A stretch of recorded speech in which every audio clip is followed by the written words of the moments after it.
Hi, welcome back. So guys, ఈ రోజు సెషన్లో మనము overview on a break and as well as a continue గురించి అయితే మనం చూద్దామండి.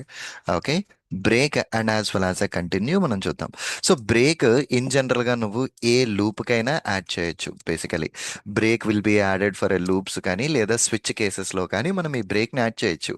ఏమవుతుంది, ఫర్ సపోజ్ నేను ఇప్పుడు ఒక బ్రేక్లో ఒక లూప్లో ఒక బ్రేక్ యాడ్ చేశాను అనుకో, ఎక్కడైతే బ్రేక్ ఎన్కౌంటర్ అయ్యిందో ఆ బ్రేక్ అక్కడి నుంచి దాన్ని ఆపేస్తుంది, ఫర్దర్గా ఎదరికి తీసుకెళ్ళదు.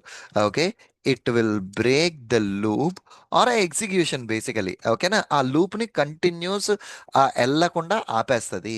అదే కంటిన్యూ అన్నదానికి వెళ్ళారనుకోండి, it will skip the current iteration and move to the next iteration.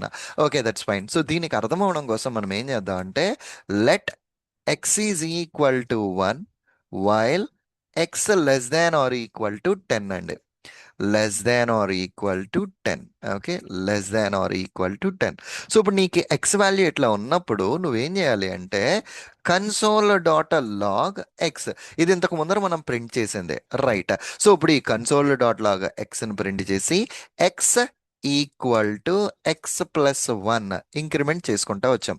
ఇప్పుడు ఇది ఇంతకు ముందర మనం చేసిన లూప్, వైల్ లూప్ని ఇప్పుడు రన్ చేస్తే మీకు ఏమవ్వాలి, 1 to 10 అన్ని వాల్యూస్ ప్రింట్ అవ్వాలి. ప్రింట్ అయింది. ఇప్పుడు ఇక్కడ నేనేం చేస్తున్నానంటే, first if X is equal to 5, నీ ఎక్స్ వాల్యూ కనుక 5 అయితే break it. Okay, if X is equal to 5 break it. So ఇక్కడ నేను చెప్పేది, నువ్వు బ్రేక్ చేసేసుకో నీ లూప్ని. ఎక్స్ ఎప్పుడైతే నీకు 5 అయ్యిందో అప్పుడు దాని నుంచి బయటకు వచ్చేసాయి. So let us see how this is gonna work at this time. Save it, run it, సే 1 2 3 4 వరకు ఎగ్జిక్యూట్ అయింది, 5 నుంచి ప్రింట్ అవ్వలే. ఎందుకని, నీ ఎక్స్ ఎప్పుడైతే 5 వచ్చిందో ఇక్కడికి వచ్చింది, లూప్ నుంచి బయటకు వచ్చేసింది. ఎప్పుడైతే లూప్ నుంచి బయటకు వచ్చేసింది, ఫర్దర్ స్టేట్మెంట్స్ ఏమీ ఎగ్జిక్యూట్ కావు. That's the reason the further things were not executed. Okay, ఆ మిగతా ప్రోగ్రామ్ అంతా ఎందుకు ఎగ్జిక్యూట్ కాలేదు అంటే, రీజన్ ఇది. ఓకే, బ్రేక్ యాడ్ చేస్తే నీ యొక్క ఎగ్జిక్యూషన్ ఆ కండిషన్ సాటిస్ఫై అయినప్పుడు బ్రేక్ అయిపోతుంది. అండ్ అట్లానే for let i equal to 1, i less than or equal to 10, and ఇక్కడ console dot log i. So ఇది ఇంతకు ముందర మనం చూసింది ట్రెడిషనల్ ఫర్ లూప్. నీకు ఇన్ జనరల్గా ఏం చేసుకుంటుంది ఉంటుంది అంటే, ఐ 1 నుంచి 10 వరకు అన్నీ మనకి ఇక్కడ ప్రింట్ చేస్తుంది. సో ఇక్కడ మనం ఇప్పుడు ఏం చేస్తున్నాము, ఇఫ్ ఐ, ఓకే, సో ఇది ఇట్లా ఒక సెకండ్, ఇది ఎందుకు ఇట్లా వెళ్ళిపోయింది, yeah. So if I is equal to 5 అయితే, ఇఫ్ నీ ఐ వాల్యూ కనుక 5 అయితే కంటిన్యూ అంటున్నానండి. సో ఇక్కడ కంటిన్యూ, I5 అయితే కంటిన్యూ అవ్వు అంటున్నా. జస్ట్ సేవ్ చేసి రన్ చేసా.